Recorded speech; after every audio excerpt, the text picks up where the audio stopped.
Hello and a very warm welcome to all our viewers in Nigeria and around the world to Global TV Midday News live in Nigeria's capital, Abuja.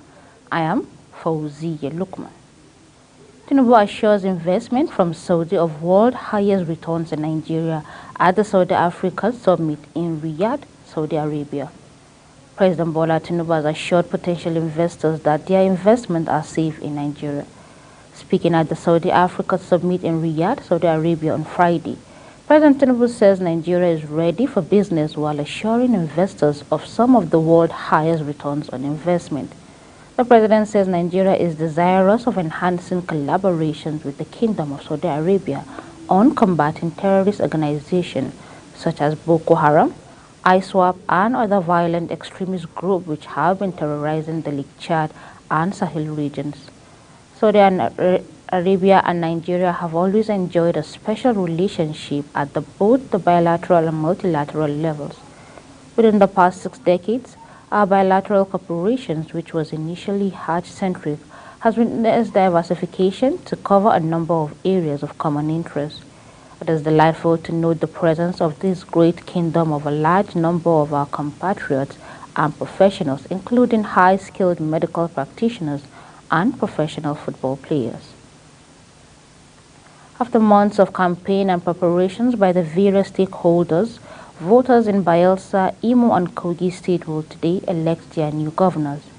In the 3 states, the Independent National Electoral Commission have revealed that 5,169,692 voters have collected their permanent voters card out of the 5,409,438 registered voters in the 3 states.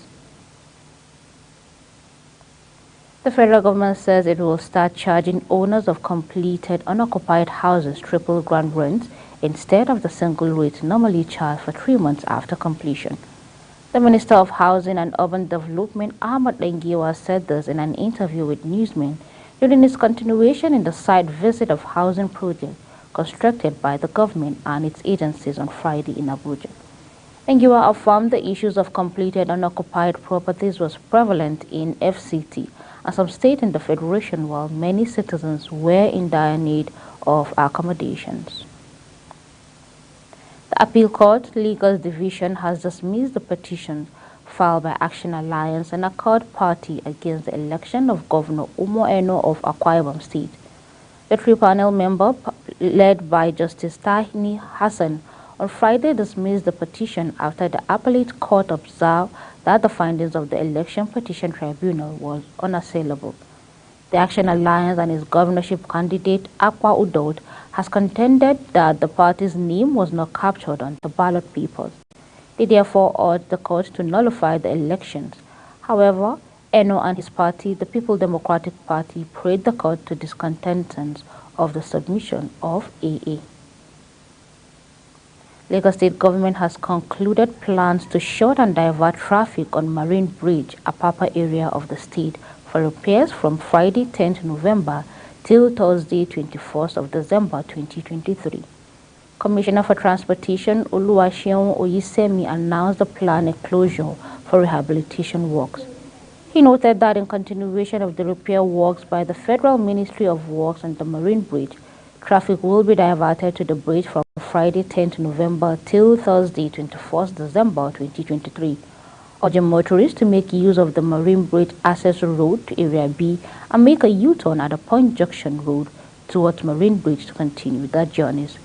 He, however, assured the traffic personnel of the Lagos State Traffic Management Authority last month would be deployed to manage traffic flow and minimize inconveniences. The National Industrial Court sitting in Abuja has restrained the Nigerian Labour Congress, Trade Union Congress, as well as their affiliates from embarking on any strike or industrial action. The union had, after an extraordinary National Executive Council meeting on Tuesday in Abuja, declared a total nationwide strike from November 14, 2023. The union took the decision following the alleged assault on the NLC National President Joe Ajaero last week in Imo State. However, the federal government of Nigeria The Attorney General of the Federation and the Minister of Justice filed an ex parte application praying the court to stop the unions from embarking on the planned strike. In the application, the federal government and AGF told the court that the strike would inflict untold hardship on law-abiding citizens and their businesses. Counsel for the federal government and the AGF, Tijjani Ghazali, SAN, during the proceedings on Friday, argued that many Nigerians suffered when the labor unions during their demonstration on Thursday blocked the entrance to the main airport in the country. He pleaded with the court that unless the planned strike action is stopped, there may be a likelihood of breach of peace and tranquility in the country. In his ruling, the president of the court, Justice Benedict Kempin, cited Section 17 and 19 of the National Industrial Court Act and ordered the union to stop their nationwide strike. As part of efforts to improve the welfare of its personnel, the Chief of Army Staff, COS, Lieutenant General Taurid Lagbaja, has performed groundbreaking foundation laying for the construction of the Abdul and below quarters in the Muhammad Buhari cantonment, Giri, Abuja. Speaking at the ceremony, the Army Chief says the project will immersively contribute to addressing the huge infrastructure deficit in Nigeria Army is currently facing in Abuja. Kikelamo Ukiri has details. The Army Chief says Nigerian Army under his leadership will continue to give utmost priority to the welfare of his personnel as crystallized in the third term of his command philosophy, which is to provide sound administration and support to the home front of personnel as major pillar. He called on other corporate organizations to emulate ASR Africa and support the government in meeting some of the essential needs of the security agencies. By the time these facilities will be completed and handed over to the Nigerian Army, it will go a long way in addressing the problem of accommodation that confronts our personnel, especially here in Abuja. We have a large contingent of Nigerian Army personnel that work and reside in Abuja, and provision of accommodation is a must for these personnel. In his address, the chairman Boa Group, Abdulsamad Rabiu, stated that through the security sector support grant, the firm was able to support the armed forces and other security agencies in the country, noting that the management is pleased with the Nigerian Army for utilizing the grant allocated for infrastructure development. Rabiu, who was represented by the Managing Director, Chief Executive Officer, ASR Africa, Ubo Udo, stressed that the contribution of the ASR Africa is an indication of its commitment to development solution in Nigeria and in Africa in general. Okay, so this is part of the security sector support grants from Alhaji Abdulsamad Rabiu. We've already provided grants ranging from 500 million naira to 2 billion naira for 10 security agencies and the armed forces.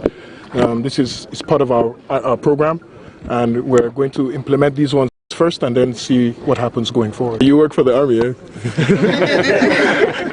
So the allocations were done based on, of course, the strength. The Army, Air Force and Navy got 2 billion each. We understand that the Army, of course, has, of course, a lot more men. But we're open to individual proposals as well. Highlights of the ceremony were the foundation laying for the construction of 120 units of corporal and below quarters by the Chief of Army Staff and presentation of souvenir. Kike Lomo Ukeri, Global Television News.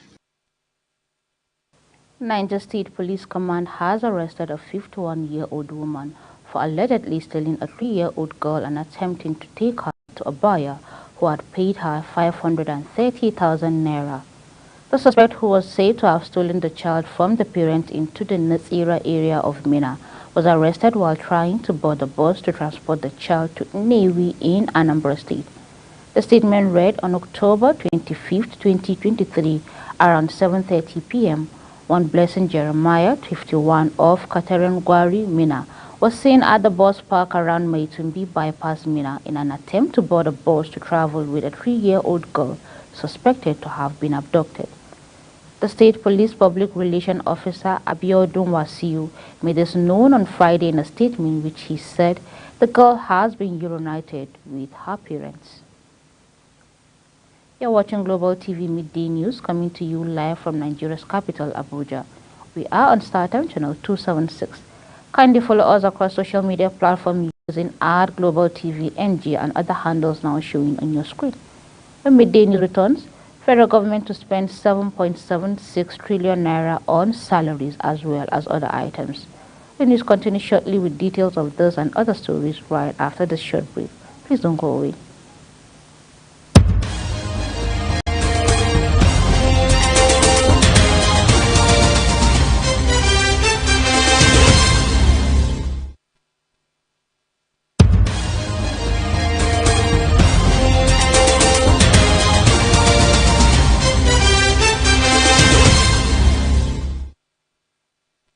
Welcome back to Global Television, bringing you live broadcasts of the midday news from Nigeria's capital, Abuja.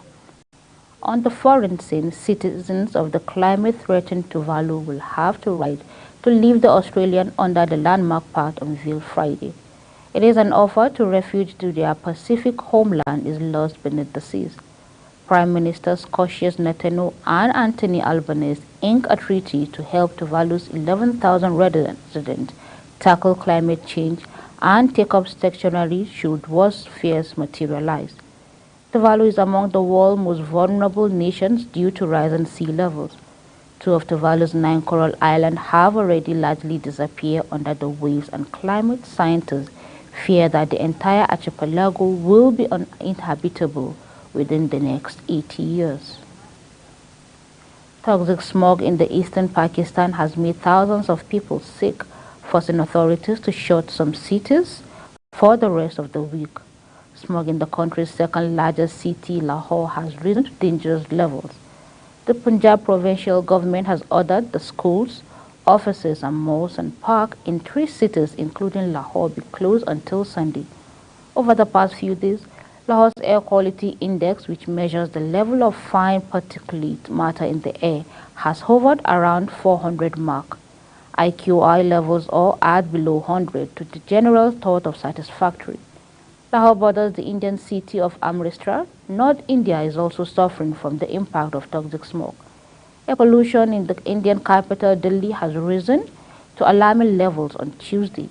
The air quality index for the Indian capital hit 300 on 7th November, nearly reaching the hazardous level of 301 to 500. Time to talk about some business now.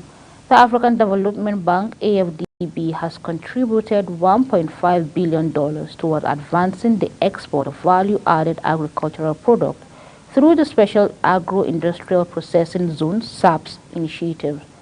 The president of the bank, Akinwumi Adesina, said this at the 2023 African Investment Forum Marketplace in Marrakesh, Morocco, themed Unlocking Africa's Value Chain. The SAPS program, which was also launched in Nigeria, solemnly aids to boost household incomes, facilitate job creation in rural agricultural communities, especially for young youth and women, and strengthen food and national security. Additionally, emphasized the pivotal role of exporting value-added agricultural products in Africa's wealth creation during the inauguration of the Alliance for the SAPS. China's declining growth is set to affect Nigeria's economic fortune, the International Monetary Fund has disclosed. IMF noted that because China has forged deep economic ties with the countries in sub-Saharan Africa over the past 20 years, its recent declining growth may affect growth in Nigeria by 0.5% points on average. China is the region's largest single-country trading partner, as it buys 1/5 of the region's export, metals, minerals and fuels, and provides most of the manufactured goods and machineries exported in the region.